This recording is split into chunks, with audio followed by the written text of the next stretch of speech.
بخيرة رخصتناوي care for you يعني جبوتها خدمات أو دريه حكوماتها دريه منستريا دريه سياسة مدارة فكرية ونهاجي لدنمارك هاف كاريه كي باشا نافبرا جالي دنمارك وجالي كرد بخيرة في جنيه. Hun og hendes organisation har sendt forskellige humanitære hjælp, blandt andet hospitalsudstyr og skolemateriale til Kurdistan. او رخصتناوي برتشتي يعني جبو انسانيتيه شاندنا كردستاني وكا آلتي نخوشخانه وتشتي وسا. Mine damer og herrer, en skøn kvinde, Ann Schmidt. Ann Schmidt, خير بتشبكي وين؟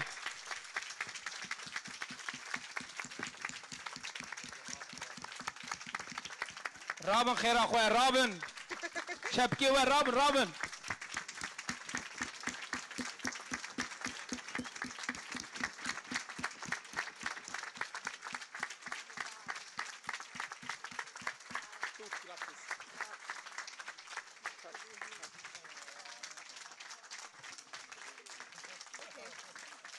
Как да, без.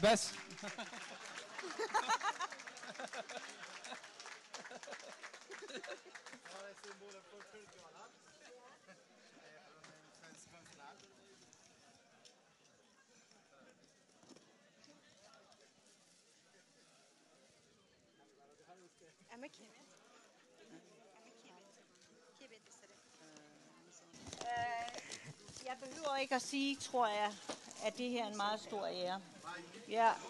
Jeg er fantastisk stolt, og jeg er fantastisk glad. Jeg tror, alle her i aften ved, hvad Kurdistan og kurder betyder for mig. Tusind tak.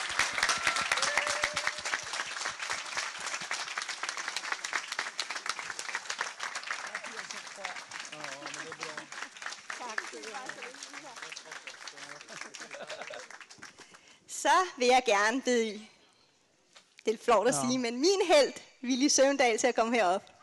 Jeg bliver helt genert, når han er her. Jeg skal lige tæt på, så kan jeg få et billede. Tak. Godt. Jamen, modtageren, altså den tredje pris, er en pris, som uddeles til årets ærespris. اف خلاطة سيامين او جبو كسكي كو هر دايم جبو كرداتي تشتكي باش كريات اف جي خلاطة كي زور بيروزة. Modtageren ligner en kurder, men han er det ikke. Personen er en af de få danskere, der er gået i fængsel for kurdernes sag. اف خلاطجر برد شباب كردان لي او ناشبه كردان جبوك ببوزيوي باليا بوزيوي نوسا دريجه لي انا بريشكا كيمترا لي افت اف كسا او كيم دانماركي كو كاتيا حبسه جبوك دوزا جالي كرد. Han er også en af de få danskere i Folketingets politikere, der har forstået kurdernes vanskelige forhold i de lande, de bor i. او كيم جواني كود اندامي بارلمنتارا دنماركنا كو فيم دكا كود تشرا وشدا قال كرد تشرا وشدا دوان دولتي دوان نتوي كوتيرا دجين يعني وكا رجلاتا نافين. I dag er han medlem af EU-parlamentet og følger kurdernes sag endnu tættere på. و ايروجي دو برلمان اوروبا دا تيرايا او دوزا كرد دهاجي بنزفا دنرخينا وجبوه دخبته. Han har været den mest synlige danske politiker, når det handlede og handler kurdernes rettigheder i alle dele af Kurdistan. او كسا او كو هاري بر هاتيا خويا كرن دناوا ميديا دنمارك دا كوجبو كردا كاركريه. Og han er en mand, jeg faktisk kan huske, siden jeg var så lille i Danmark. Så jeg glemmer ham aldrig, når han står på scenen for kurdernes skyld. Og jeg spurgte altid, mor, hvorfor står danskeren deroppe og snakker? Men det har jeg forstået nu. از يا فهمناكم اللي دبجاك وديتيا شغاب بشوك بيا ودبجا شما في امريكا هاني الفريا ولا حاسس دياوي برميريكانيا نزان شما يعني. Mine damer og herrer, årets modtager af æresprisen, Søren Søndergaard. Søren Søndergaard.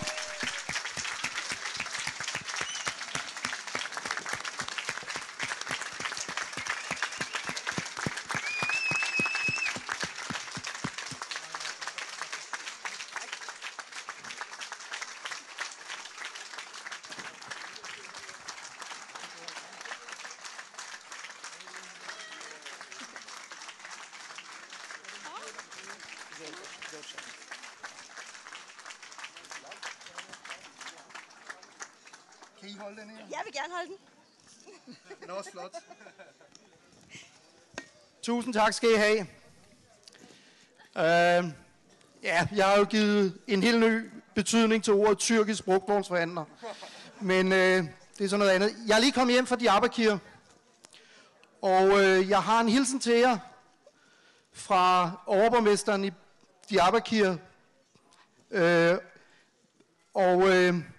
Desværre så må jeg sige, at de meddelelser, han kunne give til jer, det er jo ikke lige så positive meddelelser, som dem vi har fra det autonome område i Kurdistan i Nordirak. Jeg var nede for at overvære en retssag, som blev afholdt her forleden dag, hvor han var anklaget for at have sendt et brev til den danske statsminister, sammen med 55 andre borgmestre. Og for det, der er han anklaget for noget, der kan give op til 16 års fængsel. Han kunne ikke være i retssagen, fordi samtidig havde han 4 andre retssager. Og han kunne kun være et sted ad gangen. Det var 4 ud af de i alt 20 retssager, som i øjeblikket kører mod Baydemir. Og som kører, og hvis de bliver gennemført, og anklageren får deres vilje, så vil den valgte overborgmester i en by med 1,3 millioner mennesker, Diyarbakir, få 280 år i fængsel. Og hvad er det så, han har gjort? Jo, en af hans store forbrydelser, udover at skrive til den danske statsminister, det er, at han har sendt en nytårshilsen til sine ansatte på rådhuset og til sine samarbejdspartnere.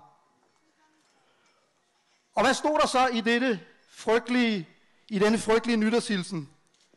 Der stod godt nytår. Og det stod på engelsk, og det stod på tyrkisk, og det stod på kurdisk. Og det sidste, det var en forbrydelse. Fordi der er en lov fra 1925, som handler om forsvar af det tyrkiske alfabet, som blandt andet betyder, at man ikke må bruge kurdisk, eller bliver udlagt på den måde, man ikke må bruge kurdiske bogstaver af W.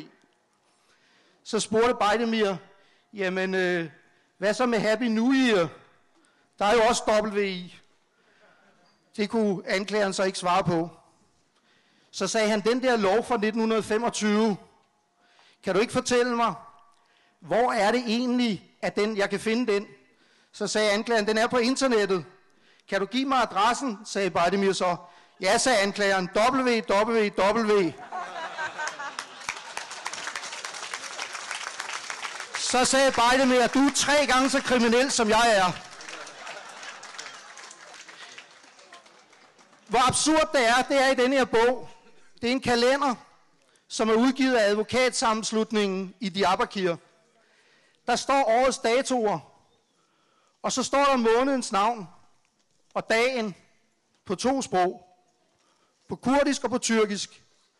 Den er udgivet i Diyarbakir, hvor langt det store flertal af befolkningen er kurder. Så det er vel naturligt, at man får lov til at tale kurdisk der.